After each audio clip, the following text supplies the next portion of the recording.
Hello and welcome. Last week we were at East Sussex. This week brings us to West Sussex and Mannings Heath for the Nokia Masters, event number 9 of 15 on the 2021 PGA EuroPro Tour. Last time out it was Jack Hawksby coming out on top in a blustery PDC Championship 68. Such a good final round score in very challenging conditions. Just 6 more tournaments to be played before the 5 cards for next year's Challenge Tour are handed out. Hawksby's win puts him in position to claim one of them. Former European Tour winner John Parry out in front, ahead of Will Enifer, Joe Dean and Jack Ewell, who've each lifted a trophy in this campaign. Here at Mannings Heath, a pair of 66s for William Harold have sent him into the final round, with a one-shot lead over Jack McDonald and Mitch Waite. Dan Brown, who went so close at Clevedon last month, is in the Group 2 off the pace at 10 under. And as we look at Harold, with his opening shot of this final round, great to be joined once again by the 2004 PGA champion Scott Drummond. Scott, you're going to tell us all about this opening hole. Thank you, Michael. Yeah, pretty relaxed opening hole here. Generous for the guys off the tee, no bunkers up there. Just a case of getting a driver, 3-wood maybe, into position. If you're right side, you could be blocked a little bit by this tree, which slightly overhangs. But if you're centre or left side, pretty straightforward shot, short iron into this green. Bunker left and right may catch you out, but all in all, a pretty generous opening hole. And this is William Harold, 33 years of age now, represents Sheringham Golf Club up on a cliff top in Norfolk. And great to be joined today by the man who's been tournament director this week, Ash Weller. Welcome along, Ash. And the course fairly soft at this stage of the final round because of the conditions we've had. Thank you, Michael. Yes, we had a lot of rain on the second day. We actually had to suspend play and finish round 2 this morning. Greens are soft, very receptive. The wind is getting up a little bit, but it is very scoreable. Adam Chapman has already picked up a birdie at the first, maybe another one to follow. And McDonald coming in off the back of a 66 yesterday. Yeah, great score for McDonald. Boomed one off the first. Just that pitch in there, you can see the spin on that, even on that short shot. Great control. Yeah, a lot of the guys are hitting driver up the first and getting pretty close, so it is just a little flick in here today. Waite was among those up very early this morning to complete round 2 after that weather delay. Just a little bit clumsy with that chip there. A bit aggressive, left himself some work to do to make a easy opening birdie. Second hole, another short par 4. Guys, most of them just coming up just shy. 1 or 2 have been able to drive it. Yeah, great opportunity to start birdie with those first 2 holes playing so short. And Chapman with a birdie chance at the 3rd, which he converts.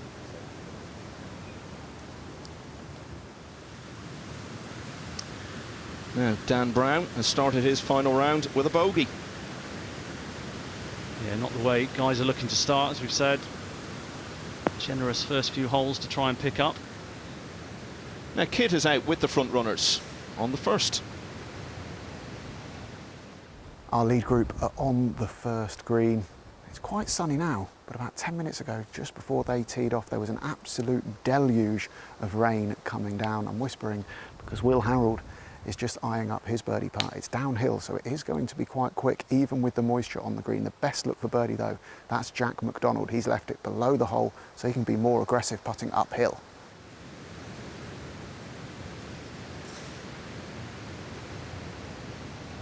And here he is. Will he give this one enough? Bit of moisture on these greens, as we know. Good for pace, but just slightly misread that one. Must be quite difficult gauging the pace of the greens in your practice, and then the rain comes down and everything gets a bit slower. Yeah, absolutely. And even when it happens mid-round and the greens change pace, got to try and adjust. It's not always easy. This is Dan Brown, who's played in every event. He's only had 1 missed cut so far. And a good early move there, making up for what happened on the first hole. Campbell, I can tell you, got his birdie at the second as well. He had a fine 64 in the second round, so some good early form in this one as well. Mitch Waite there with his birdie attempt. Again, just a little bit shy. Not what he'd be looking for after a great drive, just shy of this first green. But McDonald now with the best birdie chance.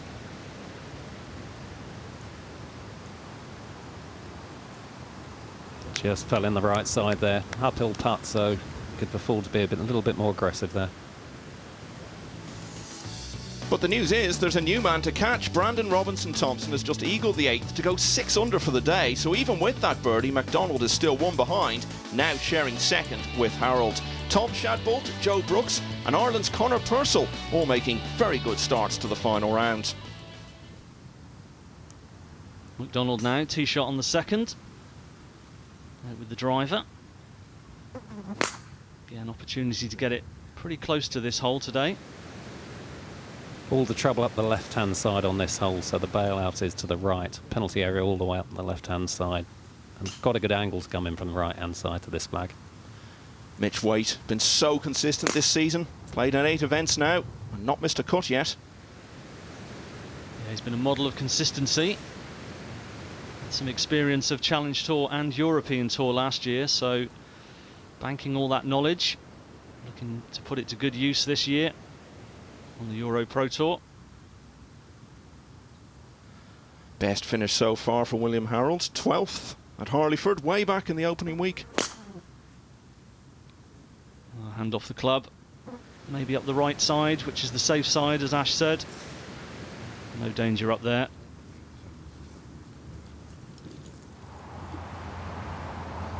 It's so hard, Ash, isn't it, as tournament director, when you don't get around completed on the day in question. Must be a relief when you do get that done and you get back on some sort of track with the schedule. Yes, easily the most stressful part of the job is a weather delay. We were fortunate. We managed to get started again at 6:45, got the 2nd round completed, and we went to a 2-tee start for the 3rd round, and it's got us back on time. Mitch Waite represents Filton Golf Club in Bristol.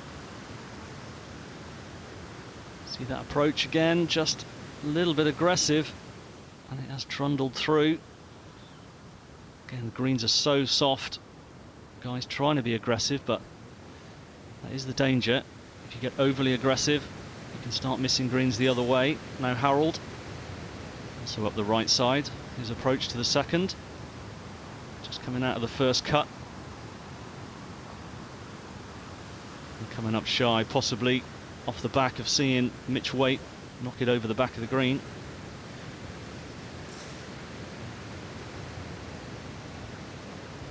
A little bit wide by MacDonald here, giving himself a nasty little shot in that front right bunker. He's played it really well, because that didn't look a good stance at all.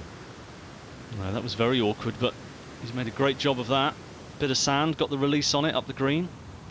Chance of a birdie start for him. We saw Adam Chapman with a couple of early birdies. He has had a bogey at the 4th, but still 1 under for the day as he comes to the 1st of the par 3s. Yeah, this drop hole, huge bank as you can see, all down the right hand side and the back of this green.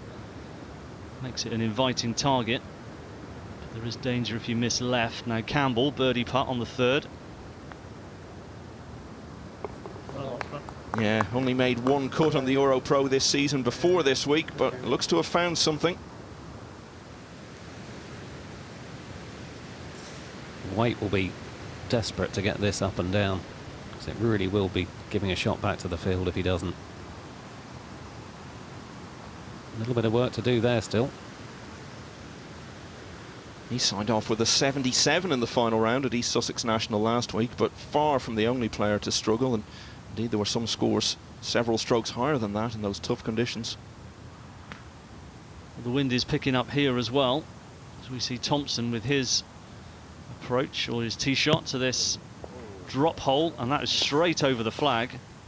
Wonderful shot. Yeah, 3 pars to start for the man from Whitley Bay Golf Club. He then bogeyed the 4th, but looks like addressing that mistake straight away. After coming up a little bit shy on the 2nd, Harold for birdie. Should be able to tidy up without too many problems from there. Yeah, just a little bit tentative from that final group. Not the start they were really looking for. Now Chapman, he's up high on the bank to the right of this 5th hole. Just lobbing it down. And not making a good job of that. Chapman's been an ever-present this season, played every tournament, but only won top 30 when he was 20th at Camberwell Park. Now this is to tie the lead. Well, not much you can say about that. There's no conviction in it. Disappointing not to get it to the hole from that distance.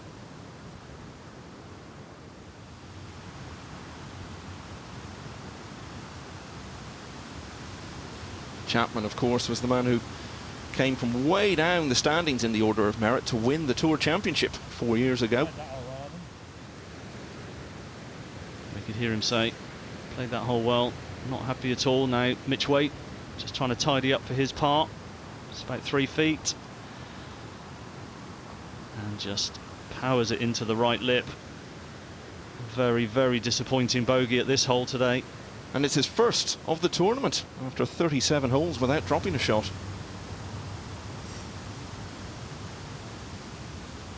Thompson was the first round leader, fine 63, then a 72 to follow. And that's how to play that hole. A lot of danger left again on this hole. Penalty area all out the left-hand side. Harold now just to clean up, just from about 18-20 inches for his part. Oh, grabs the right edge, but it's down. Well, par at the 9th sees Robinson Thompson out in 30. Tom Shadbolt has birdied the 7th and the 8th, so he's one of 4 players now sharing 2nd, along with Harold and the Scottish pair of Campbell and MacDonald. And another Scot, Kieran Cantley, has started with 3 pars to stay 10 under. Kit spoke to him earlier. Kieran, it's your first season on the EuroPro Tour. How are you finding things? Yeah, it's been so far so good, so just kind of try to find my feet. So hopefully today can be a wee bit different for the previous weeks, couple of miscuts last week. How valuable can that be moving forwards though, knowing that you've got to be at the top of your game and at the top of tournaments to get up a level? Well, I mean, it definitely adds pressure. I mean, that's for sure. I mean, there's no question about that. I mean, it's just the way that the game is at the minute, and I mean the EuroPro Tour's so deep and level. I mean, the standard's really, really good, so you need to be a good player to prove yourself. You turned pro last year. Obviously 2020 was heavily disrupted by the coronavirus, by the pandemic. Tell us what it was like to transition from amateur to pro with all of that going on. Yeah, I mean, it was kind of like, for the first couple of months, nothing was really different, like as I turned pro, because I was kind of so used to travelling anyway, so nothing really felt any different. It's just that you were getting a check into your account after you played, so it was quite nice. And then I played 6 events on the Pro Golf Tour, and then kind of all come crashing down. And then Paul Laurie's, he set up a tour in Scotland. Got quite a lot of guys back playing at the end of last year, which was really, really good, which was what all the guys wanted. Yeah, that Tartan Pro Tour has been great for the Scottish guys. You got a win on there earlier this season as well. How good was that for the confidence? Oh, I mean, any time, it doesn't matter what tour you win on or where you win, a win's a win. So you take great confidence in it no matter where it is. How are you approaching today's final round? I mean, it's going to be a grind. I mean, the weather doesn't look very promising outside right now. So, I mean, it's going to be windy, but I mean, I've been in this situation a couple of times and I feel like I know how to handle it, but I mean, at the end of the day, there's a lot of good players in this field that can come back and win. So, I mean, I'm going to really try and just not put any expectation on it and just go out and just take it shot by shot, and what will happen will happen. It's a course that can yield pretty low numbers, but obviously, as you say, the weather conditions maybe not their best today. Yeah. How do you kind of gauge what's a good number to shoot on a day like today? I think you just got to go out and just, for me personally, you just got to go out and just kind of hit the shots that you see and do what you can do. You can't really worry about what other folk are doing, because if you get all caught up in that, then that's just when it starts to go wrong for you. So I think, like if you can, when I've shot some of my best rounds, you go out and you just hit the shots. You don't really think about the score. So I'm just going to go and do the same today. See the shots, see the correct shot, and just hit it. And if you're hitting it close and you hole a couple of putts, then that's what it comes down to at the end of the day. Brandon Robinson Thompson charging through the field then to take the lead at Mannings Heath. The story continues in a moment.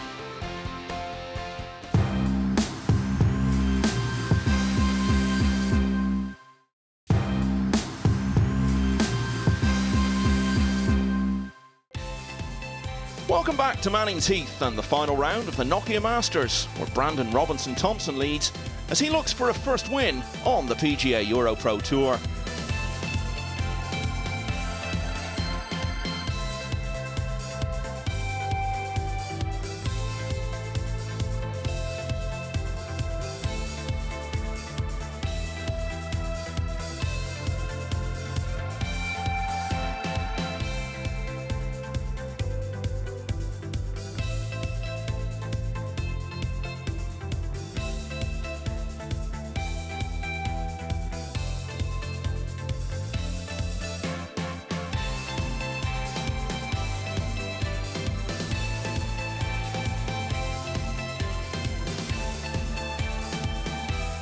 An update then on Robinson Thompson, who after being out in 30 has parred the 10th. Shad Bolt, McDonald and Harold all stay one back, but Ryan Campbell has lost a bit of ground with bogey on 4. He's joined on 11 under by Joe Brooks. Now Kit is talking to Jack McDonald on the 4th. Jack, how satisfies you with that start? Yeah, it's been good, yeah. I feel as if I've hit the targets that I've intended to hit. And it's, I've 1 under through 3, so yeah, it feels pretty good so far. Give us a bit of an insight into the conditions and how the course is playing. Yeah, a little bit different, a bit softer. So you probably need to control it and keep it flighted down a little bit. So, but no, it's course is holding up well, and just need to keep going, see what happens. Yeah. Mannings, Heath, it's a wine estate as well as a golf course. What's your typical alcoholic beverage of choice off the course? Probably I'm quite like a wee Corona now and again, so I like that. That's about it really. Not too much other than that. Good choice, I like a Corona. So keep the good golf going and maybe we can have a few later. Cheers, thanks. Campbell on the 5th hole. Wind really getting up now, so controlling the flight, as McDonald said, is so important.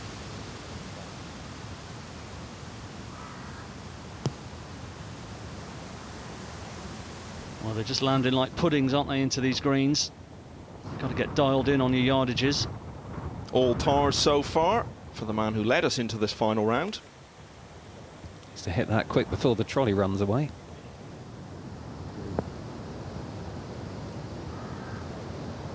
A bit of a misjudgment there. Again, some of these shots are going to be quite tricky today. You can hear that wind. The weather is improving, but it is gusty. Now this is Cantley, who we heard from a little earlier, and after his 3 opening pars he did drop a shot at the 4th. Yeah, he'll be looking to pick that one straight back up at this par 3. What a shot there, straight over the flag again. Zipping back a little bit, 6-footer down the hill for birdie. Jack McDonald represents Kilmarnock Barassi. I've only ever been there once. It was 18 years ago. The Glasgow Chinese Community Golf Championship was on that day. It was a wonderful sight, the sort of thing you really only see in golf.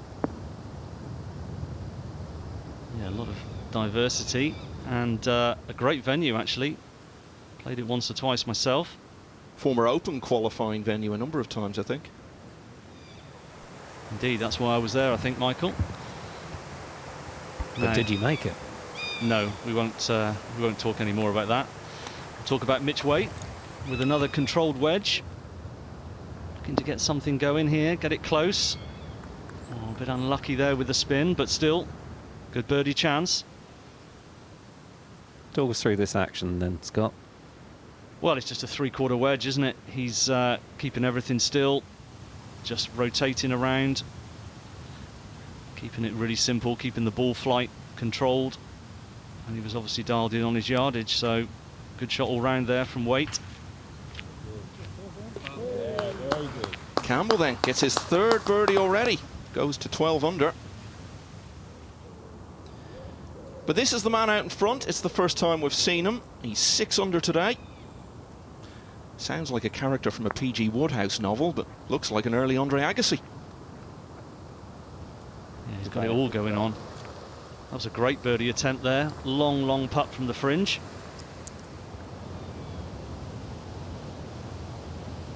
So Harold has this to tie the lead.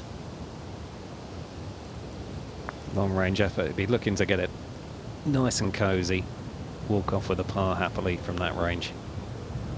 It's just rolled on and on. A bit of work left there. Cantley's best so far this season, tied 12th at Vale. 2 missed cuts since then, until this week of course. Straight down the hill here. Judge that one nicely. Very, very good. And looking to get his round going from there on in. So we see McDonald. Birdie attempt at 4. A little off the left. Just got to keep it high enough. And perhaps just a little bit timid there. A lot of these pins are tucked today, close to the edges. Yeah, fine, yeah. Therefore, usually that equates to a bit of slope around the holes.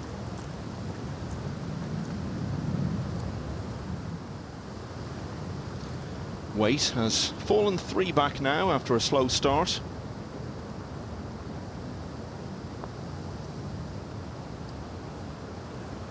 Up and out of that one quickly.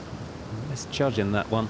Don't think he mishit it. I just didn't think he knew it was going to go that far to the right. Annoyed with himself. Yeah, that was a good opportunity for sure. Now Harold gave his a run at the hole. Left himself 3.5, 4 feet here for par. That's a good confident stroke.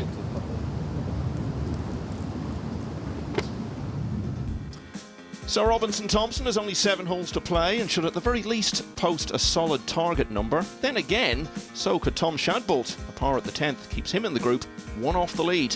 John Morgan is out on the 5th hole. Number 5, absolute cracking par 3. Now Mannings Heath has a load of them. This one, 10, 14, absolute pearlers. And just look at this as we pan round now. Drop hole, beautiful par 3. All the trouble is left. You can see the big trees on the left-hand side. Kind of wind swirls around here. It's really going to cause havoc for the players. Big bank on the right as well. And after having quite a lot of rain around this golf course, that's really got sodden. So the ball's really kind of sticking on that bank. So you've got to be aiming at this green. It's 181 yards, this par 3. And it plays down, and that wind is straight into me off the left-hand side. So you want to stand on this tee box, probably with no more than probably like a little soft 7-iron, middle of the stance, kind of grip it down, hit it a little bit easier, get that ball flight down as well, out of the breeze. Just make sure you don't go left. It's a cracking hole. Yeah, and with all that trouble on the left, very easy to bail out right and potentially get stuck on that bank, as John said. Yeah, it was a good point by John there, because previously, when it's dry, balls can bounce down, you can miss it a bit right. And that would kick on really quite close to the flag, but you can see there, that was lucky not to get stuck in the bank, and it's only just found the right edge. This is the 4th tournament in a row that Harold has made it to the final day, which is quite a turnaround. He'd missed 3 cuts in a row before that. Yeah, it can all turn around very quickly in golf. One good round leads to momentum. That's a fine tee shot below the hole. We'll have a good look at that one. Now Mitch Waite, seen 2 decent shots in there, hit the surface. What can he do? It's him trying to keep the flight down there. He's turning right to left. Oh, where's that gone? Well, I think he's come up a little short there. Campbell is coming into this straight off the back of a European Tour appearance in the World Invitational in Northern Ireland. Had a second round 68 and missed out by just 1 of getting through to the weekend. Yeah, always painful that, to miss by 1, but great experience for the young man. So we see Robinson Thompson, second shot to 12. Again, just a controlled wedge. Looking for a little bit of spin. Oh, that's so close to coming down. There's a little ridge there, probably about 2 feet away from perfect. Be looking to post a number, put pressure on the rest of the field, and you'll never know what will happen. First time we've seen Jamie Rutherford today. Birdies on 2 and 8, all the rest pars. Slightly awkward stance there, ball well above his feet. Bringing this in a long way from right to left. Just kept it out there on the safe side. McDonald has about 45 feet for his birdie here on the 5th, but it is a tester, a big double breaker here. It's going to go left to right early. There is a little ridge diagonally between him and the hole. And as it makes the end of its journey, it will just tweak back right to left again. He's got to get the pace right here, or he could end up with a testy little 4 or 5 footer for par. And we were wondering where Waite's tee shot had got to on the 5th. Here's the answer, and he's found the answer himself in another sense. Yeah, he'll be delighted with that. It was a good shot. It was just going to skip maybe 5 or 6 feet past. Now this is to go 7 under for the day and into a 2-shot lead.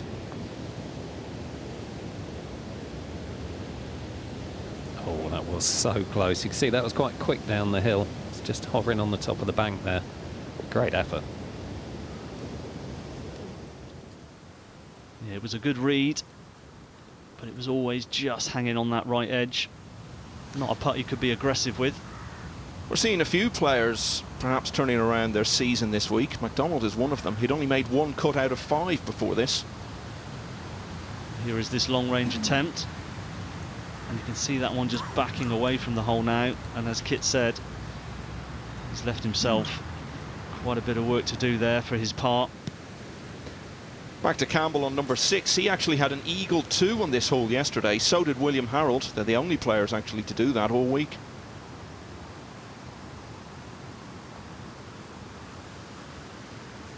Have to settle for a 4 today, though. Yeah, a lot of putts coming up shy, we're seeing. Players not quite adjusting. Now Shadbolt, the 11th. A long range attempt, working right to left. Oh, beautiful. Got the pace on that one, okay, didn't he? Yeah, that's what we like to see. A few more of those, a few more smiles. So that takes him into a tie for the lead. Harold can also move into that group here.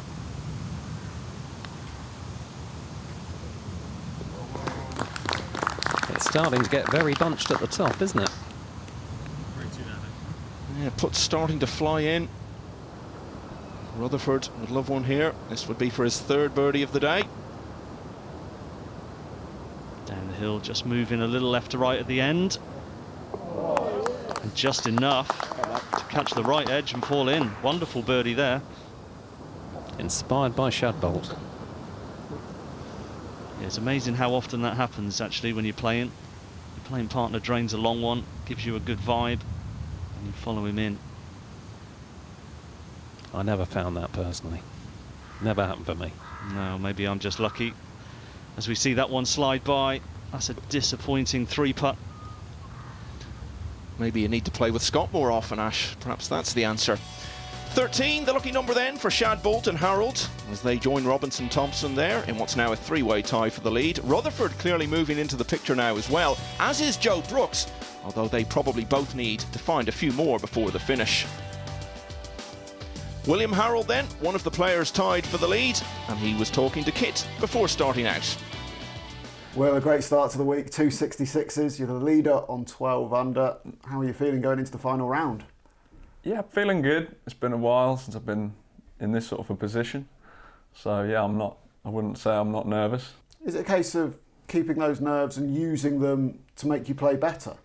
I mean, that would be nice, yeah. That's definitely the mentality behind it. You know, I was nervous on round 1 and I was yesterday too, so like it's just, yeah, in the theory, use them, and you just have to try and back yourself and trust yourself as much as you can in the situation, you know, when you're nervous, and just try and focus and, you know, do all those things that we've practiced as much as we can, and, you know.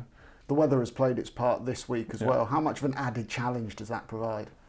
Yeah, I mean, the first day was, I think, benign, no wind, I'm guessing, for everyone pretty much. And then yesterday was, if you were out in the morning, you definitely had an easier draw, and I'd say I was middle of that. So I had some hard holes towards the end where it was wet, but I didn't get wet for all 18, and I know some guys did. So when it's a 1T start, there is a little bit of luck, you know, to maybe get a good draw, which does help. We caught up with you in your camper van at the first event of the season. Yeah. How's the camper van life been going for you? Yeah, it's been really good. I'm actually staying with a friend this week because he lives so close to the course, it's hard to turn it down. And it's been great to catch up with him. But yeah, I'll be back in it again after this week. So yeah, it's been fun. You know, I took my bike with me as well on the last couple of events when we were down in the West Country.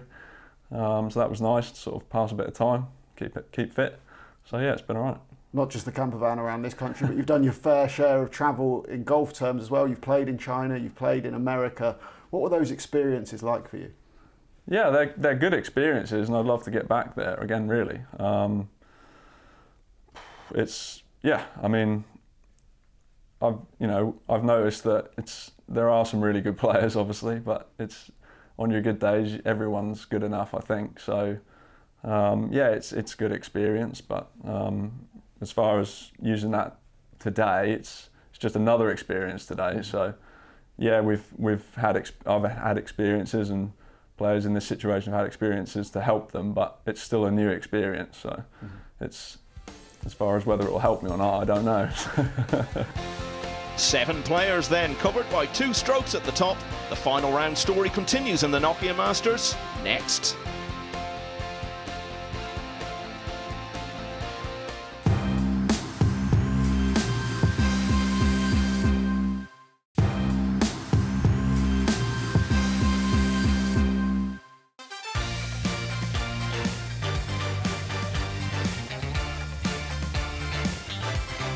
It's the final round of the 9th event on the 2021 PGA EuroPro Tour, the Nokia Masters at Mannings Heath, where Brandon Robinson-Thompson is having quite a day.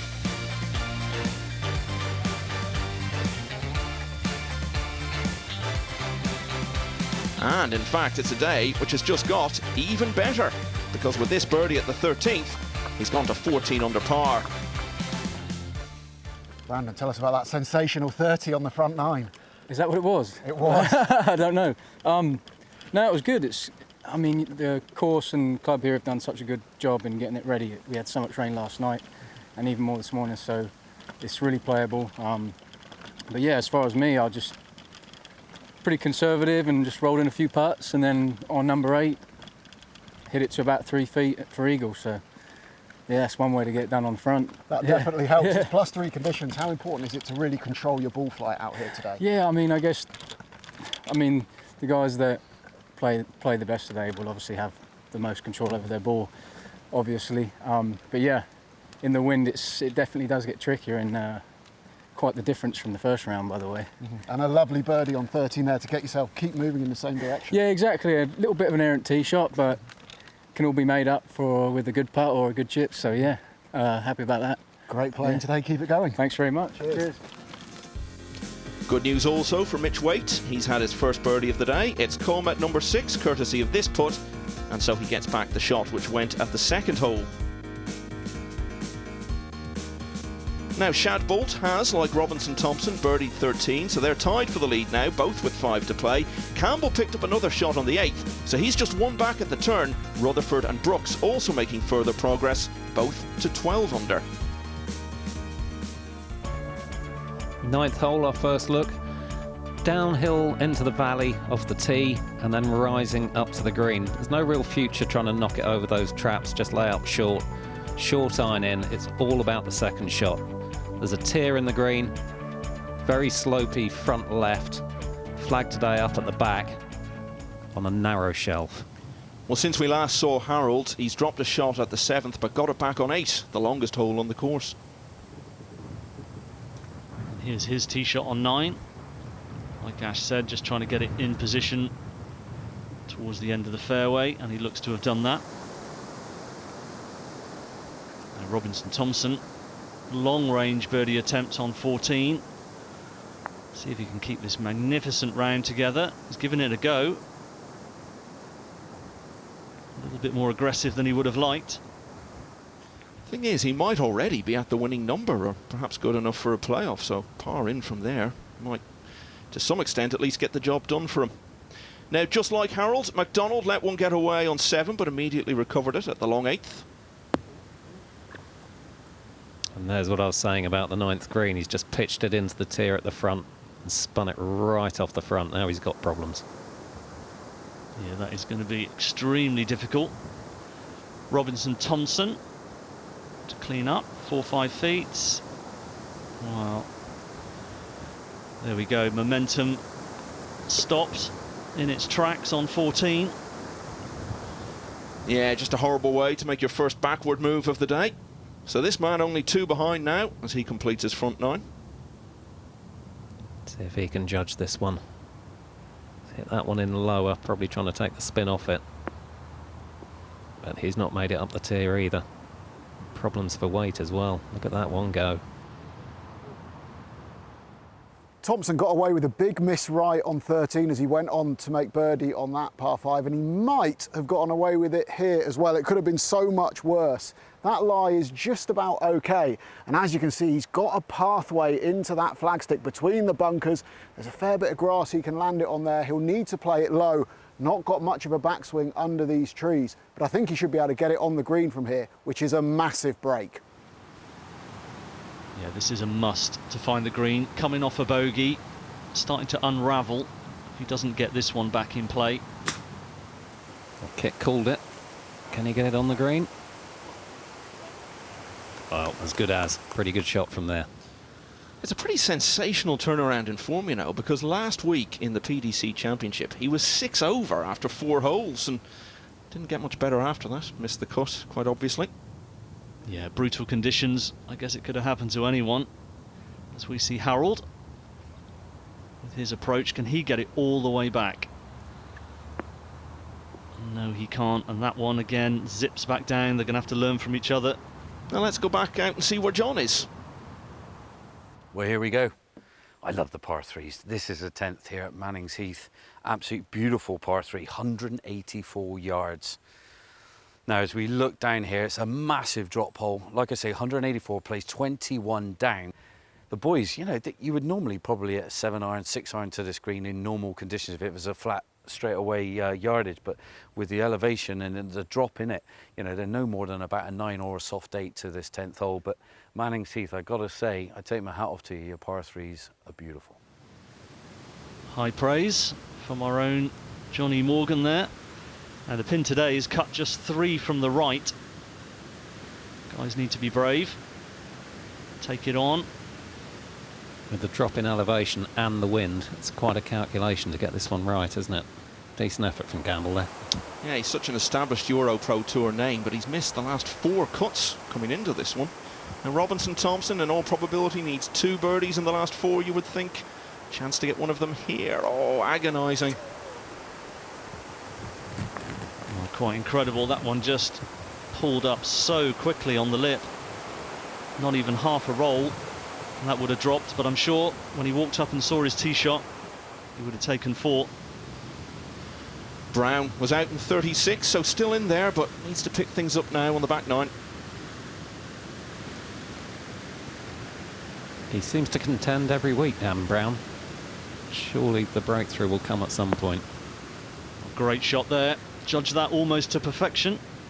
Now Heath has caught up with Jamie Rutherford. Jamie, lovely birdie there on 14. How tricky is it getting the clubbing right to that back pin in this wind today? Yeah, it is tricky. It's really hard to. You're obviously quite sheltered in those trees there, so it's really hard to tell whether you've got any hurt or whether you've got any help. Obviously, it's hard off the left, but a little bit of a guess. But yeah, managed to get it right. Caddy on the bag as well, so 2 sets of eyes, 2 brains working on things. How much does that help? Oh, big time. Yeah, no, it really helps. Blaine's really great with the wind and getting a good feel on the direction of it. So no, it's definitely helped getting two opinions on it. And coming into this closing stretch now, is this a portion of the golf course where there are more scoring opportunities? Yeah, I think obviously you've got to put the ball in position off the tee. We've got a short par 4 and a par 5, but a couple tricky holes as well. So just take what you get really, try and hit some good shots and hold some putts. Great playing, thanks for your time. Thanks a lot.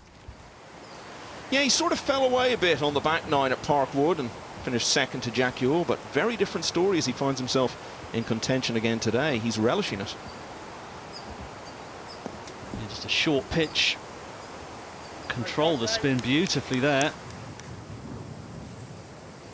Back to the trials and tribulations at the 9th.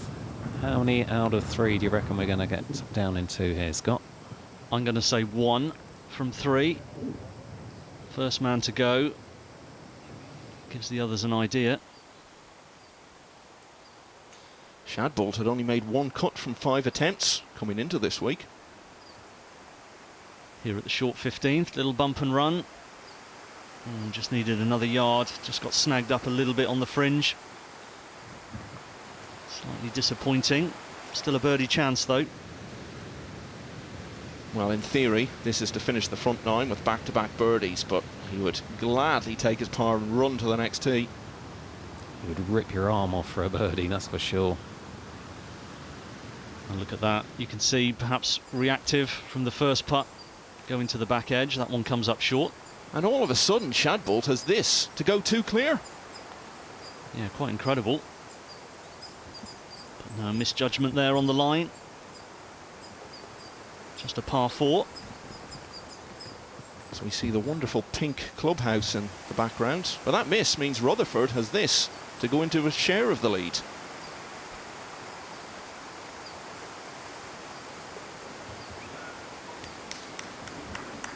It's been a very, very consistent performer this season, is Jamie. Yeah, he's been very impressive to me. And he's got to 14 under. Can Campbell do the same in pursuit of his first EuroPro Tour win? Just got to keep this one up the right side. Quite a bit of swing. I think he had the line, just not quite the pace. But it's all happening now. Who is going to be the first in the clubhouse to post that number that the others are going to chase. Okay, number 3. Here we go. Well, we need this. I said 1 from 3. I'm going to stick with that. Looks to have made a pretty good job of that one.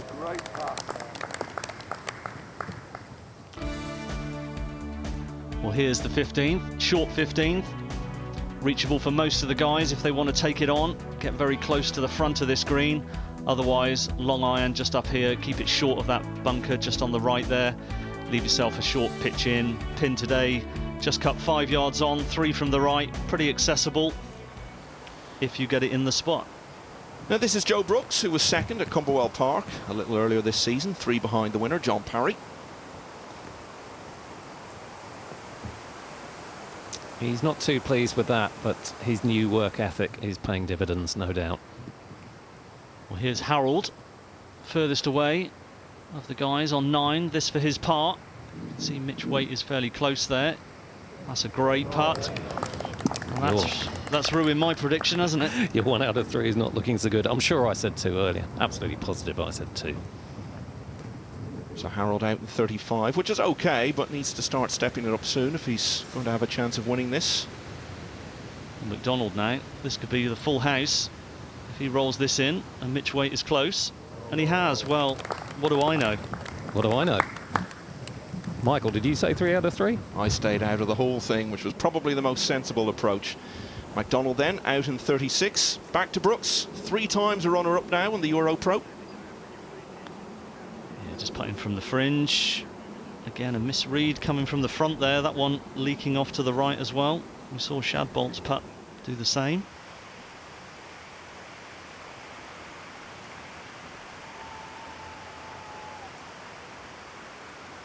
Brown to keep up with the others. Really needed that. Even with that, he's 3 behind. So Rutherford's birdie at the shortest par 4 on the course gets him alongside Shadbolt at 14 under. They have both got 3 holes to play. So have Robinson, Thompson and Brooks, who are only 1 behind, as are Campbell and Harold.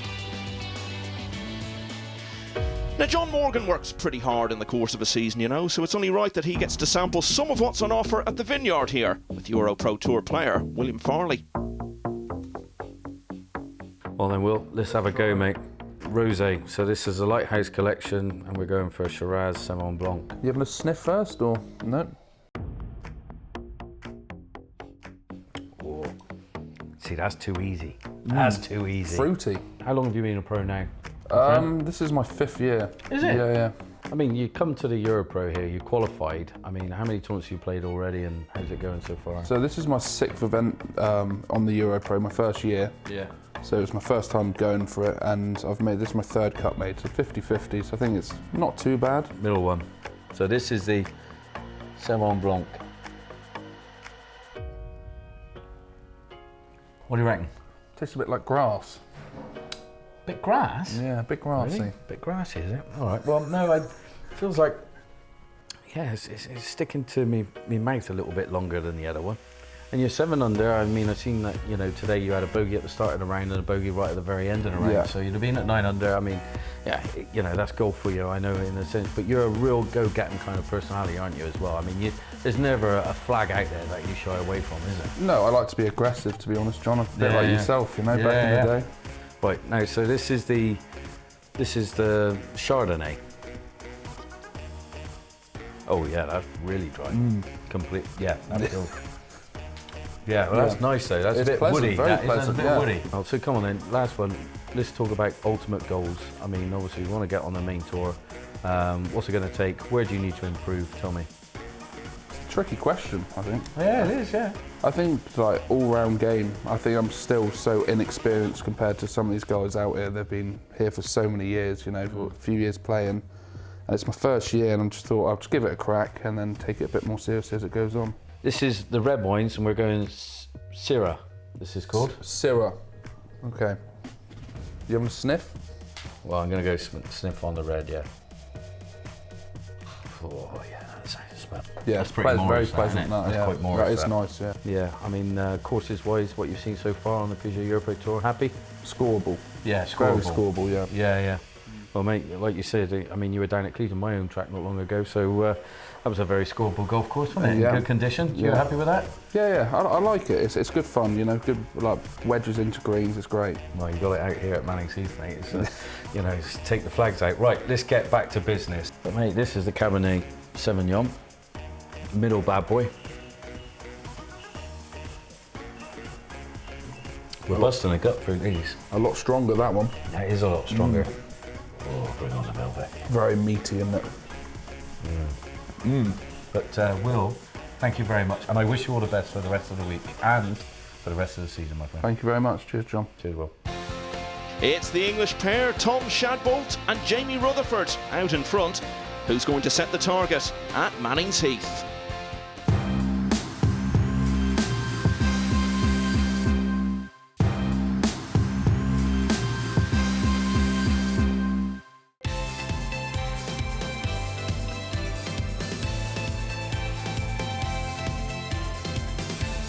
Welcome back to Mannings Heath, where the race is on to post a number for the others to catch in the final round of the Nokia Masters on the PGA EuroPro Tour.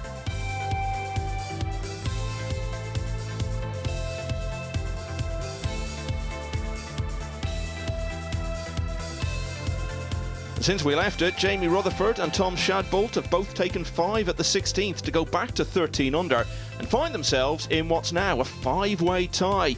Then it's a 2-shot gap back to 6 players, all 11 under, and all with enough holes left to do plenty more damage. 17 is the shortest of the par 5s here, but over the first 2 rounds it actually played the hardest. Robinson Thompson now, coming in, ball above his feet for everybody on this fairway, working it in from right to left. Hold on there. Just going to hang on the left side of the green. Long eagle chance. Dan Brown, runner-up at Cleveland a few weeks back. It's his only top 10 so far, actually, although he's played in every event.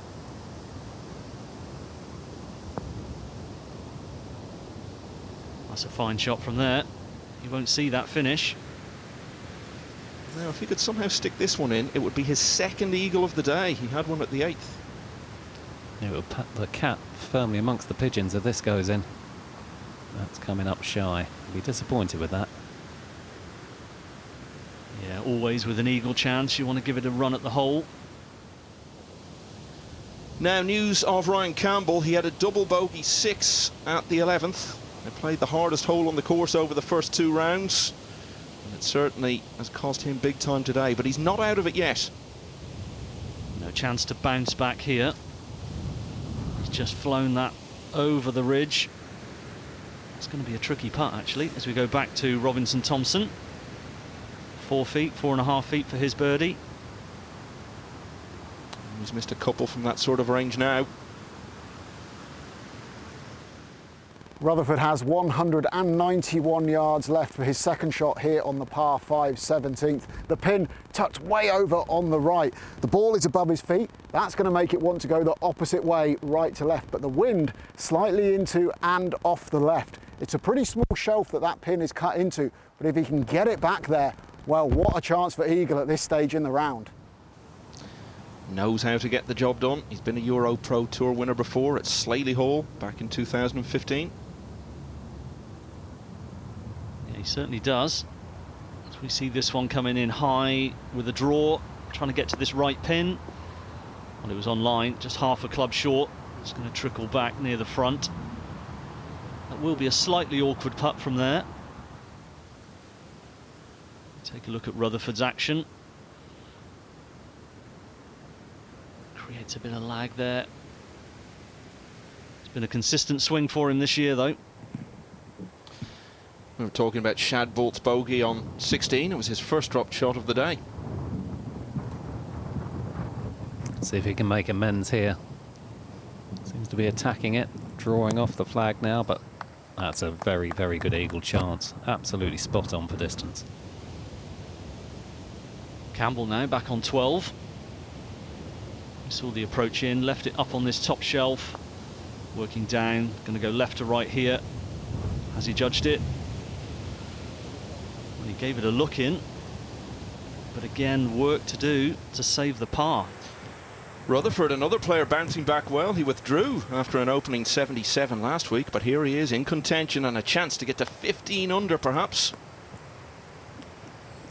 He's giving it a run, and he had the line spot on. Just a couple of feet short. Slow putt that.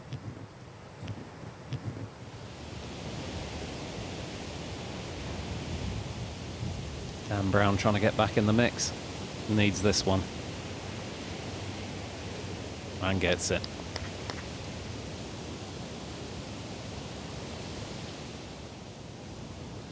Well, after the double bogey at the last, you feel if Campbell was to make another mistake here, that could just about finish him off. Yeah, he doesn't want to compound the error of the last, and he doesn't. Safely in. Move on, try and get back on the birdie train for the final few holes. Huge putt here for Shadbolt to get to 15 and really start asking some questions of the others. Yeah, it was a magnificent shot in, wasn't it? And that was a good effort. Just moved at the end there, Ash. I think he thought that was in when he hit it.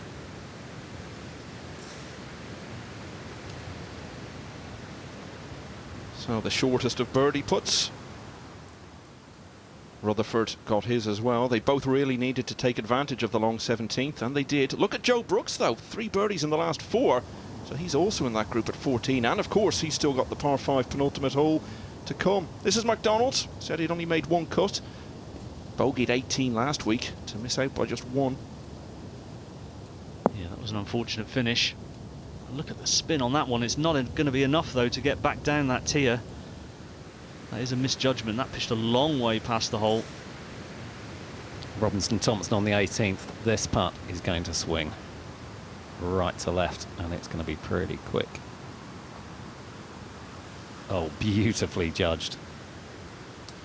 He's given himself a chance. An eagle at the longest hole on the course was the standout moment in a front 9 of 30. Momentum ebbed away a bit after that, but a fine birdie at the last means 65 for 14 under. And who's to say that won't be the winning number? Yeah, that's a tremendous round of golf today in blustery conditions. So we go back to Harold. He's judged that one nicely for distance. Not quite for line, just using that bit of a backstop. One of the better shots we've seen in there today. We talked earlier about Waite's consistency. He hasn't finished lower than 23rd in any of the events he's played this season. Great shot in there as well. That looks equally as close, if not closer. One of these guys looking for a strong finish to try and take this championship. Brooks is just a little bit right off the tee on 17, but that's a safe play. There's a lot of rough and trees down the left. He just found the left edge of the green. Long putt. The thing is, though, Ash, he could have 2 putts from there to lead on his own, going to 18. Speaking of which, here we are, shortish par 4. Want to lay back. The fairway's quite level here and about level with the pin. If you go further than that, you're going downhill line and very uphill to the green. There's a big slope up to the green. Guarded front right by a single bunker, but the green is very narrow front to back and slopey right to left. Difficult hole. Rutherford has already had 4 top 10s this season. He's going to have another one today, but he's dreaming of so much more. Well, he's misjudged that one slightly. And I must admit, every time I've played this course, that shot into 18 has been pretty difficult to judge for distance. The only godsend for them this week is with the ground being quite wet and there's a lot of grass on that hill. Previous years where it's been really dry, you'd almost roll it back down to the water. What a great putt that is from McDonald. He's just been sort of hanging in there, but 2 birdies in a row now and only 1 off the lead, for the moment anyway. Yeah, that was a good move. Now Brooks. Too much to ask possibly to drain one from here, but he'll give it a go, and he has. Oh, fantastic effort to get it there. Shaving the right edge. That must have looked good for a long, long time. Shadbolt 3 times has had a top 10 finish on the EuroPro. Best are 2 shares of 8th place. Yeah, in trouble off the tee here. That's his third shot, and he's still not on the surface. This could be an expensive finish for Tom. Looking disgusted with himself as well. Waite's best EuroPro finish to date was 2 years ago, runner-up at Hill Valley. Back in my home county, as we see him drain one. Fantastic, making his move now. Now Rutherford, twice a runner-up on the MENA Tour, a winner on this tour 6 years ago. Can he be a winner today? Needs something special here. Slightly awkward, below the level of the green, grass a bit sticky. Not fully committed to that one.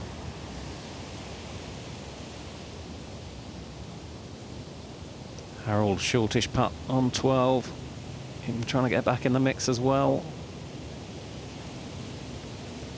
And that happens so often in a 3-ball, closest to the pin. Walks off with par, the other guys make theirs for birdie. Shadbolt, another player who knows how to win. He's done it on the Alps Tour, but this is not the finish he was hoping for. This 18th hole proving tricky.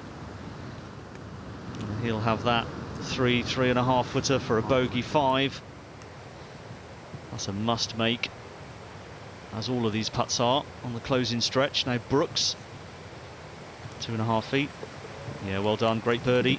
Yeah, he's missed the cut in his last 2 events. Could he get his first win today? Yeah, poor Joe, unfortunately, caught COVID, and that cost him full-man fitness for a little while, but he's bouncing back. Oh, great save, Jamie Rutherford. Yeah, what a run in the middle of the back 9. 4 birdies in 5 holes. May well come to regret events at the 16th. 66, though, means Rutherford matches the target set by Robinson Thompson. Shadbolt now must make this for bogey. It's going to be costly either way. Yeah, 23rd, his best result so far in this campaign. He's going to improve greatly on that, but 2 bogeys in the last 3 will live long in the memory. Still, though, 67, a good effort. The man of the moment, though, is Brooks, now 7 under for the day and the outright leader. He birdied 18 in round 2. Do it again now, and more likely than not, he'll be the winner. Nothing Robinson, Thompson and Rutherford can do about it from here, but a fine display from both. Joe Brooks knows all about going close to EuroPro Tour glory. Could this be his day to win? We'll see him on 18 in a moment.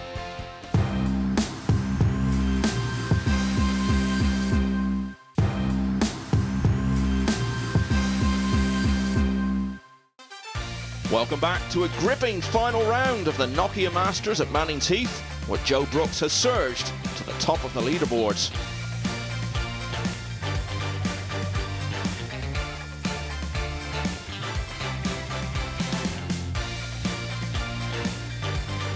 With 1 to play, he's 15 under par and has 7 birdies on his card. Par at the last would set a new clubhouse target and knock Robinson, Thompson and Rutherford out of the equation as far as winning's concerned. And an update on Mitch Waite, who's followed birdie on 12 with another at the 13th and is now within 2 of the lead. News on Joe Brooks. He's pushed his tee shot out to the right on 18 into the rough. I think it's going to be a hack out, but I'm sure Kit will fill us in a minute. Brown here on 14. Straight over the pin. Go on then. Deceptively difficult little par 3 that. It's not very long, but it is really narrow, that green. And bunkers left and carnage to the right. After that slightly errant tee shot, Brooks has got a lot of work to do to save his par here on 18. He actually did well to find the ball and get it short of the green, but we know what this slope does. He's got to get it all the way back there, and he's quite a way short as well. If he gets up and down to post 15 under, that'll be a great effort, and it will take some catching in this breeze. Well, here is Brooks, and this is going to take some nerve. Needs to be fully committed, get it back to this hole. And another one comes up shy. It is such a difficult approach from down there, even with a good lie. Just trying to judge it off that bank. And you know that if you fly it past the pin, you could get stuck on the back fringe and the back bank, not where you want to be either. News on the progress of Adam Chapman. He eagled the 13th, then had a 2 at the short 14th. He's just dropped one at 16 though as he comes to the penultimate hole. Approach to the par 5, very aggressive. Almost taking out the cameraman. Straight over the flag, I think. Those cameramen are expensive. Don't be taking too many of them out. No, more expensive than the camera. Now Brown, fantastic tee shot on this tricky par 3 with a really narrow green. Screwed it back to here. Pretty straight putt. Yeah, well done. Great birdie too there. Oh, he's really picking up momentum, and with Brooks struggling for par at the last, Brown could be tied for the lead in a moment. Not much green to work with here for Chapman. Not great. Well, the final group have reached 14, and John's been out there. Beautiful par 3, 155 yards. Pins at the back, like I say, soft conditions, not easy to get to. So you've got to be bang on your number. You can't go in low, which is what I would say to you. If you've got a back pin, you can bring your bolt flight down, run it more up towards the back. If it was at the front, obviously you can go to high root and spin it, use the height to stop it quickly. But these conditions, not easy. It's all about getting the right yardage, but also you've got to be very brave. Slightly left of it, try to hold it off a bit. And there you go, centre of the green. That'll do us. That's the 14th hole here at Mannings Heath, 155 yards, par 3, beauty. Well, the pin today is cut just 3 from the left towards the back. Probably just a 9-iron for these guys, so got to be brave, got to take it on. Pitch it all the way, take dead aim. That's a good shot, sensible. Probably just hit it, trying to hit it a couple of yards right of the pin. McDonald's still in contention here. He has won on the EuroPro before, not that long ago actually. Newmarker in 2019, 66 to win by 1 from Jonathan Caldwell. He'll be hosting a Clandeboy quite soon. And that's the fatal error into that left trap, short-sided. Hopefully it's not plugged.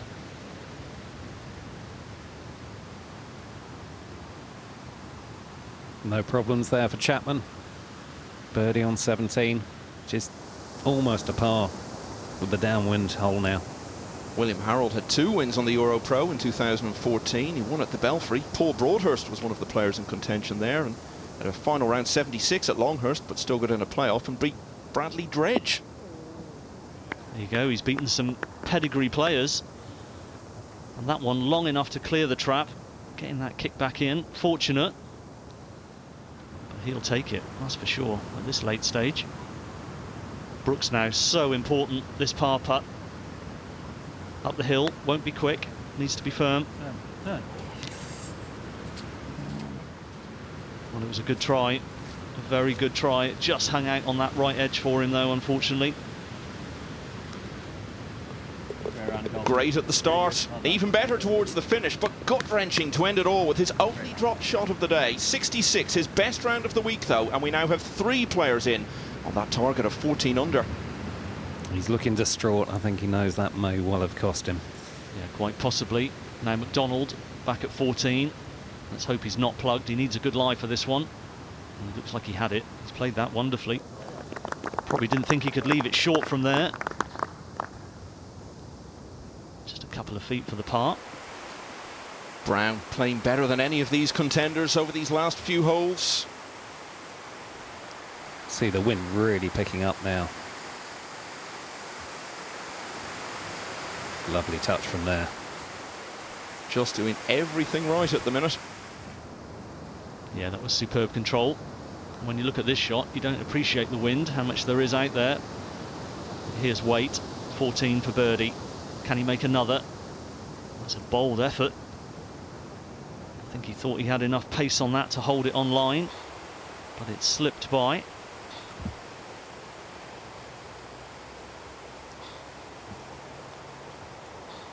Dan Brown gets his 4th birdie in a row. 5 times this season he's finished in the top 20. Maybe now a win to top it all off. Yeah, what a run to put together there. Harold, we saw the tee shot, just came in off the left bank. Fantastic opportunity to steal one here. And again, just a misread.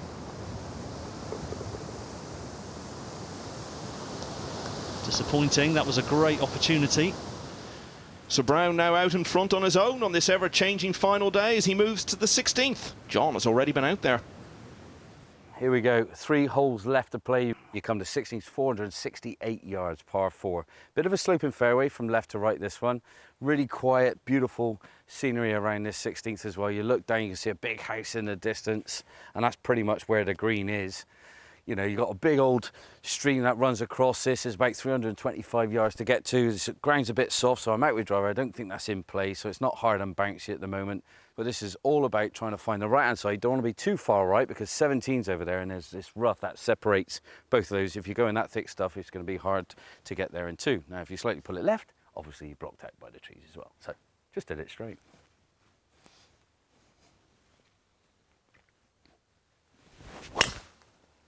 Just like that. Little drifty fade, which is very rare for me. That was over the middle of the bunker. Little bit of a kick to the right. My eyesight's getting worse because I didn't see that finish. I'm just hoping for a big thumbs up from the cameraman.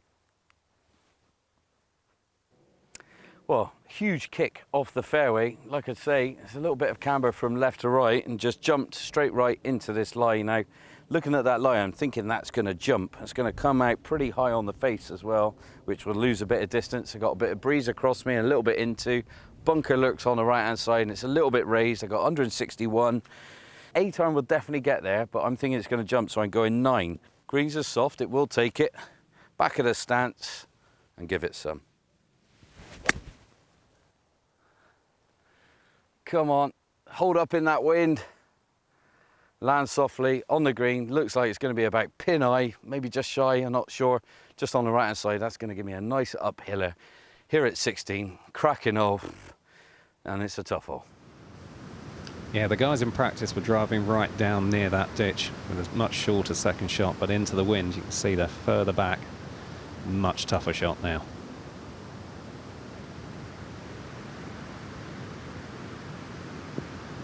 Brown's just leaked that one. Right of the green. Plenty of green to work with though. Should be a straightforward up and down. It's all gone a bit quiet today for Reece Thompson, although he did have an eagle at 13. 63, of course, in the opening round here. He had a 62 at Harleyford earlier in the season, so clearly knows how to go very low. That's a tremendous shot in there. Probably the best we'll see today. Getting it all the way back and past the pin. Chapman gave indication this was going to be a good week for him when he started it with a 65 in the Pro-Am, only one behind the winner, Stuart McLaren. Very laid back is Mr. Chapman. Never know whether he's shooting a high number or a low number. Always very much on the level. Now here is the leader of the race to Alcanada, John Parry. 66 and 69, then 2 early bogeys today, but he's getting a few shots back. Birdie 12, 13 and 17, so he's now level for the day. He'll be disappointed when he sees that one. That was much closer at one stage. Now we go back to 16. Brown missed the green to the right. Sticky, that rough, and you can see it just grabbed the club.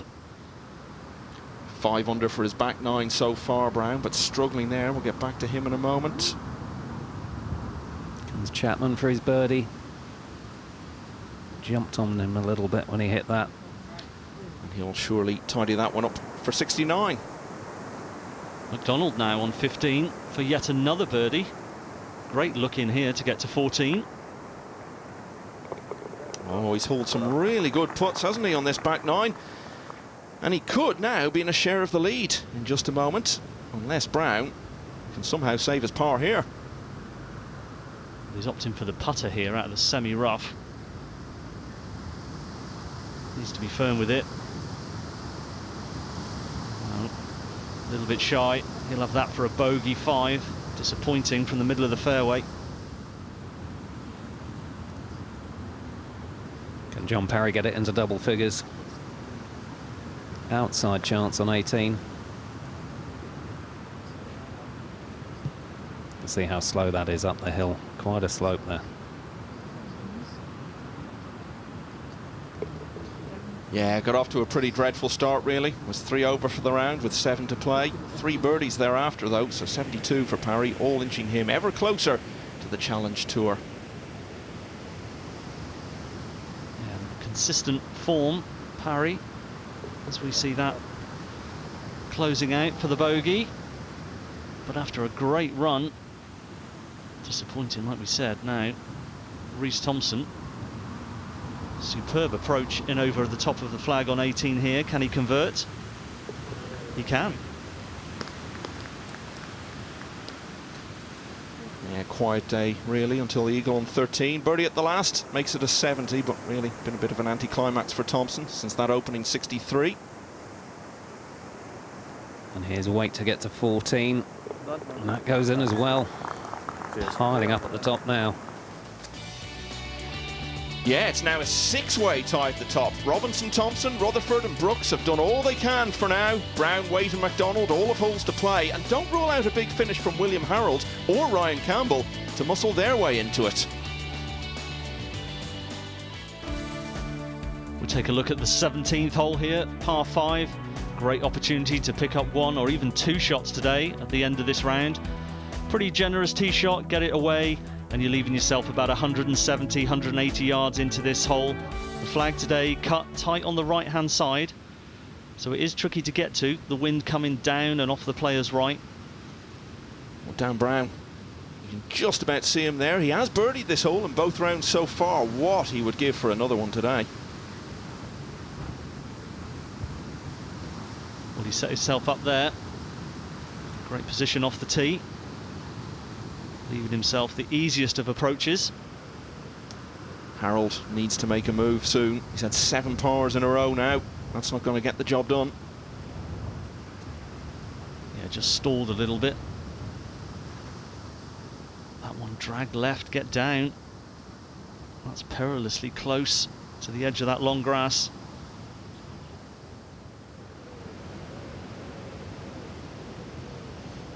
Can McDonald do any better? Off the fairway. Is that drifting a little bit right as well? Only just.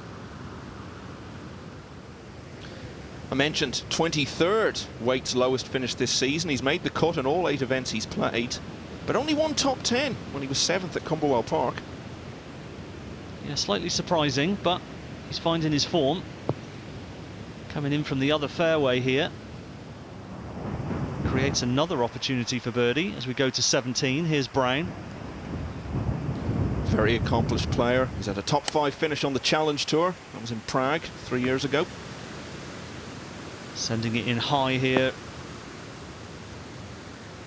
Pin high almost. Eagle opportunity. Speaking of top 5 finishes, Ryan Campbell had one the last time we were here at Mannings Heath 2 years ago, so clearly a course that suits him. These guys only aimed to 17 with mid-irons now, so I think a birdie is a minimum requirement. Pure target golf. As you can see, those balls just stopping where they land. Now Harold at 16. As we said, he's close to the very long stuff. Slightly restricted backswing, just trying to chase it through the rough, and he's made a good fist of it, to be honest, from there. I think he'll take that. Yeah, I think he definitely will. That looked nasty. Brown has about 25 feet here uphill for eagle on the 17th, and he's left himself a really nice angle. It's pretty straight in all honesty. Doesn't want to give the hole away too much. Perhaps right edge with a hint of break at the end, and the breeze coming this way, just pushing it as the pace falls off of it. First up it's Campbell, so Brown might get a read off him as well. Could be handy. To make it a 7-way tie. He had the line, didn't he? That was right in the jaws, just needed hitting. The only cut he made prior to this was at Harleyford, and he was down in 55th then, so clearly by far his best week of the season. Here's another man who's had a top 5 on the Challenge Tour in Sweden a few years ago. Outside chance for birdie here. Putting from the fringe. Very slow though. And he hasn't hit it. Tester. 3 feet there for par. And the closing stage is not what you want to be leaving yourself. But this is exactly what you want to be leaving yourself. Chance of an eagle here, and even 2 putts would get him back into the lead on his own. What a great effort that was. Couldn't see that missing, and he thought it was in all the way. Felt like it had to move at the end and grab that left edge, but it didn't.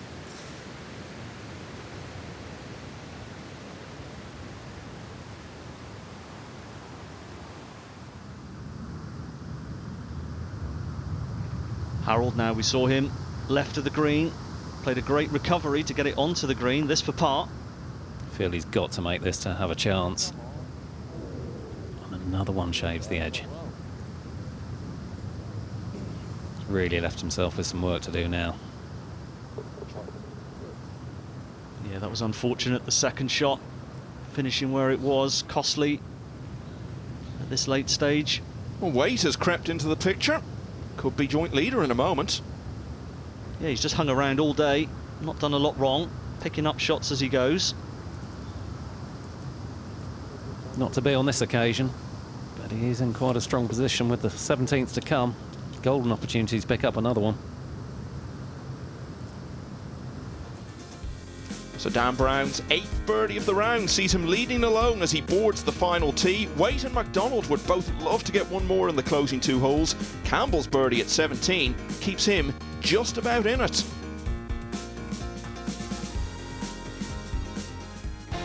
Dan Brown then at the top of such a congested leaderboard at Mannings Heath. The finish is next.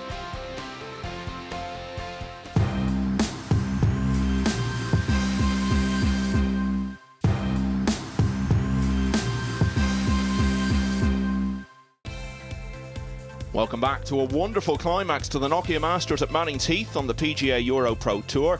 And even at this late stage, there are still 7 players who could potentially walk off with the trophy.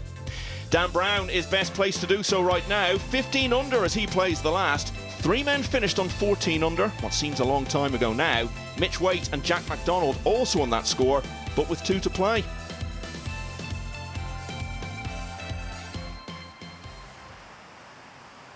McDonald now. Approach to the par 5. From the fairway, great position. Can he hold this one out towards the pin? Wind sweeping off the right. Well, I think he caught that slightly heavy, but it has found the front of the green. That'll be a long-range eagle attempt. Kieran Cantley finishing in style, birdied 16, birdied 17. Players trying to find the right side of this fairway to attack the pin, which is cut on the tight on the left. Danger of drifting out to the right there, as Kieran did. So that should be a hat-trick of birdies to finish for the 23-year-old from the Renaissance Club. 72 for him, though. It'll be his 3rd top 20 finish on the EuroPro this year. You can see Brown here, centre of the fairway, but can't quite get a view of that pin cut on the left. And that one coming up shy. Another one. It does, on the face of it, seem like a pretty simple finishing hole, but it is very tricky to judge that approach in. Mitch Waite has been busy on all sorts of tours in recent seasons. Last year he had a top 10 on the Challenge Tour in South Africa, also a 3rd on the MENA Tour, so he likes to travel. He's a quality player, Waite, and his time will come if it's not today. It's a bright shot there, finding the left side of the green. Again, a long-range eagle attempt it will be. Huge up and down for Brown here. And another one coming up a little bit shy. At least it's uphill from there. 2 birdies to finish for Harold, and you never know. Yeah, he's got to give it all he's got. Just short of this par 5 green in 2. Not a bad shot, but 6 feet probably for birdie. Campbell got to hold this. His race is now officially run. Waite has got the full width of this 17th green to putt across for his eagle, but it's actually pretty straight. There is a little ridge about 3/4 of the way along its journey. If you can get it all the way there, it might just break a hair from right to left at the end, but there's not too much in this one. We've seen many attempts for eagle today on 17, no one's made it. Can Waite break that mould? He's giving it a good wrap. Go on, get there. Well, should be birdie. And with Brown facing a battle for par at the last, that birdie, if he gets it, could prove to be the most significant move of the lot.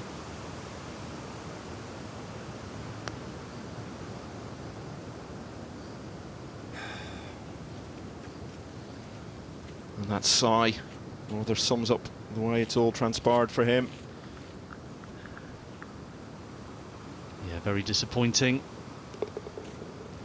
Couple of early birdies for the Scot. No real momentum after that, however, and it was always going to be hard to find a way back after double at the 11th. Another shot goes at the last, so 70 is a bit of a letdown for Campbell.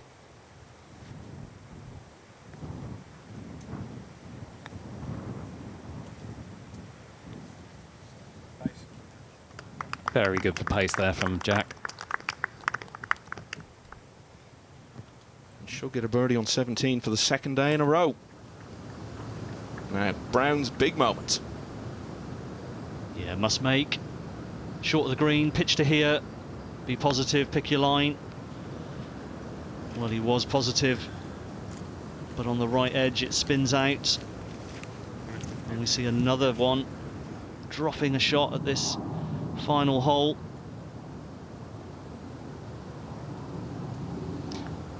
Yep, a sluggish start for Brown gave way to a very eventful finish, which saw him par only one hole on the back nine. Lots of good stuff in there, but too many mistakes thrown in as well. Still, though, it may yet be enough for his second playoff this season.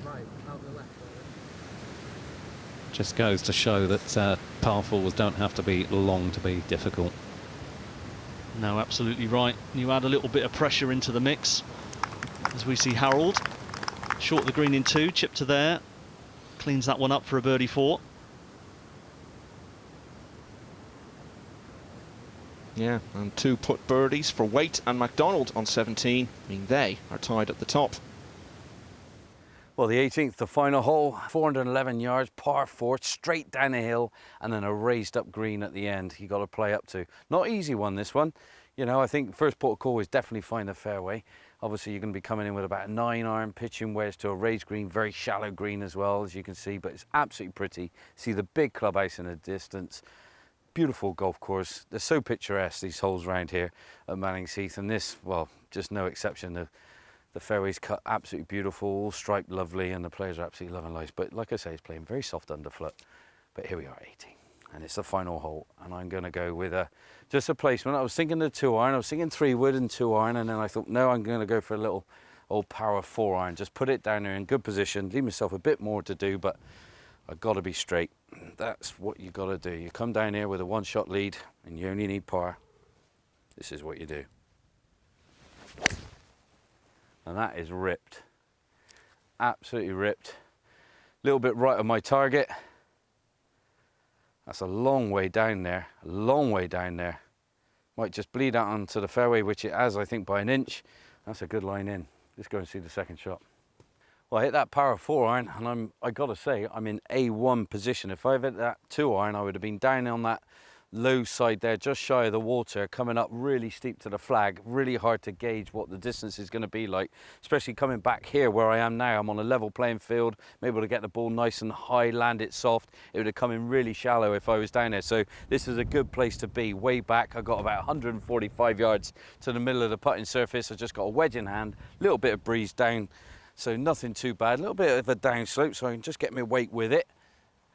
And pin is sitting nice and pretty. Little backdrop behind this flag. You can't be short because obviously look what's in front of you. It's a big old bank, so got to be well up there. So good strike needed.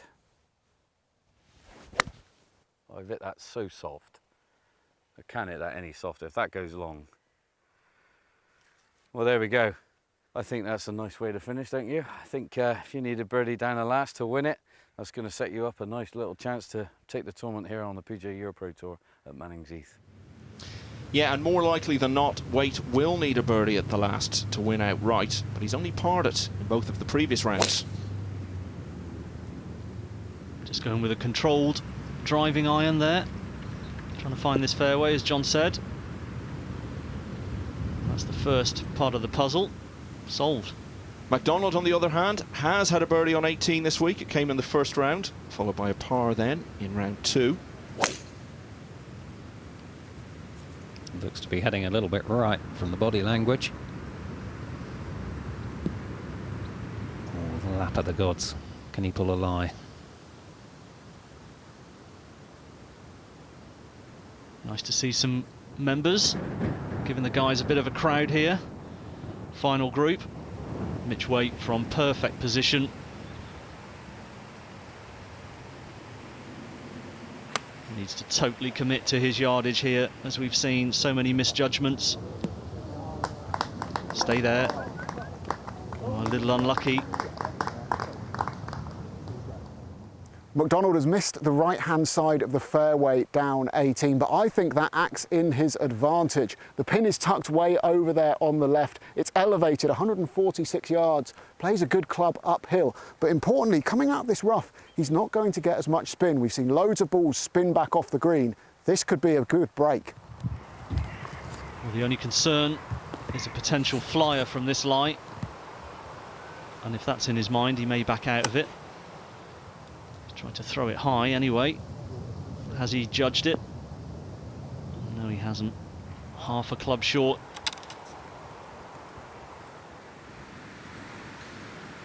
Well, you would think in all likelihood he needs a miracle hole out here. Yeah, stranger things have happened though. Just a wedge, he can go at it. Which he does. But again, the backspin taking it back all the way down to the front fringe. Well, we've seen many balls today. Great to see the members out supporting this, and they always come out in their numbers at Mannings. Tricky one here for McDonald. Fluffy lie, up the hill, slow as we know. What a great job he's made of that one. Yeah, just a tap in there. A couple of shots gone in the middle of the front 9, but played the rest of the course in 5 under. That's a 68. So all of a sudden, it's now just between him and Waite.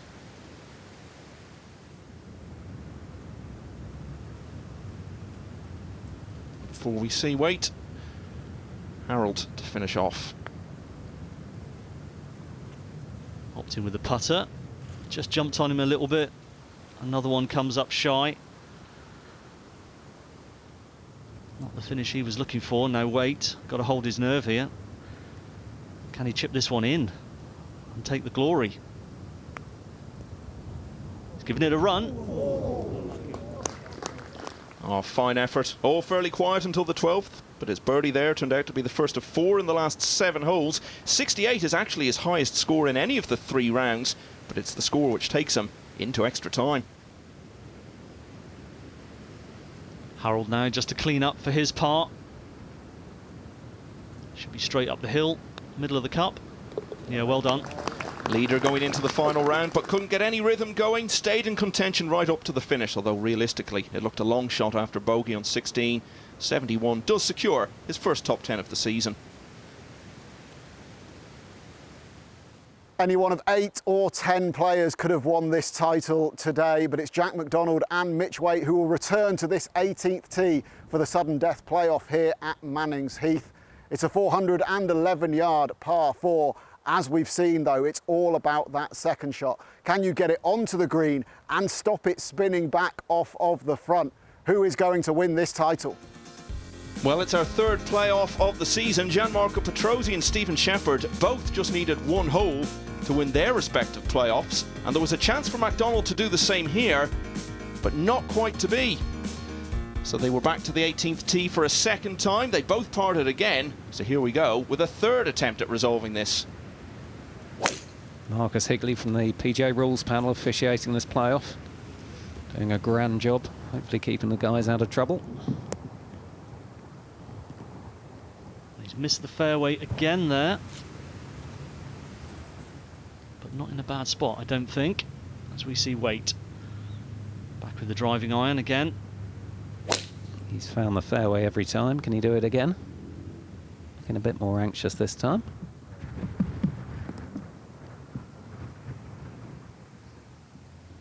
Yeah, and with some reason.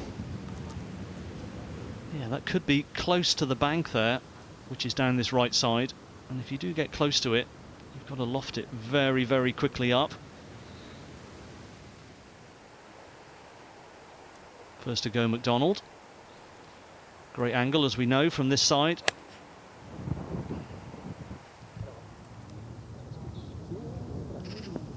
It didn't sound like he got the strike on that one. It sounded a tiny bit heavy, coming up short left. That's going to be awkward. Mitch Waite gave notice that he was in good form with a 66 in the Pro-Am at the start of the week. One good swing here, and he could finish it with the trophy. Had to gouge it out of that lie a little bit. Good shot from there. I think he'd be happy with that one. Yeah, it's what he needed to do with his opponent missing the green. Tricky little shot from McDonald here, just short of the green. It's on a real upslope, so it's going to pop up on him. We've seen a lot of guys leave it short from a very similar position today.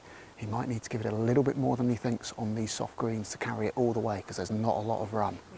Well, at the very least, McDonald has turned around what had been a fairly wretched season, but having come this far, he wants it all now. Kit cooled it. Can he get it back to the hole? Ooh, past the hole. Just came out a bit low on him, that one, I think. Very aggressive. Yeah, so much so, in fact, that 2 putts might be enough for Waite from here. It could be, but I'm sure he's looking for this one to take it outright. No, tentative again, bang on line. Probably just in the back of his mind not to charge it, with McDonald facing a tester. But he's asked the question. Has McDonald got the answer? It's a tricky one here. There's a little movement left to right. He's got to be bold with it. The wait is over for Mitch as the 26-year-old comes through in a playoff to emerge as a winner on the PGA EuroPro Tour. Waite and McDonald matched each other in every round then, 66, 67 and 68 for both, before Waite took it at the 3rd extra hole. Robinson Thompson's 65 was best of the day. 3rd is his best EuroPro placing to date. He shares it with Rutherford, Brooks and Brown. Mitch, you've won the Nokia Masters on the 3rd playoff hole. How are you feeling? Yeah, pretty emotional to be fair, but no, very, very good. It's been a long day up at 6:45. How many holes was that today? 23 holes in the end, so yeah, just delighted to get the win and get over the line. It was always going to be a long day, but even longer at the end there. How important was your fitness today? Yeah, to be fair, I just stuck in all day really. Didn't get off to the best of starts today in the 3rd round really, but it was tricky out there and I knew the back nine I quite like that, and like I said, just dug in there, just words of wisdom in the back of my head from certain people, and just really dug in and got it done. A little bit of a slowish start to the final round today. How important was patience and knowing that scoring opportunities would come your way? I mean, it's very, very difficult on this tour to start slowly on the final day, because you know, like I say, with the calibre of player that you have got to go low. But I knew the back nine sort of suited me. I liked some of the tee shots on it, and fortunately for me, the patience paid off. 24 holes for Mitch Waite to navigate on a marathon day in Sussex, but it'll all seem so worthwhile now as he holds the trophy after a final round which twisted and turned all the way to the extended finish. And it shoots him from 22nd place to number 3 in the race to Alcanada, and knocks last week's winner Jack Hawksby out of the Challenge Tour spots with 6 events to go. John Parry's share of 17th keeps him top, ahead of Will Enifer, who tied for 24th. That's it from me, from Scott and from Ash. Next up, it's the Cube Funder Championship at Luton Hoo. Look forward to your company then.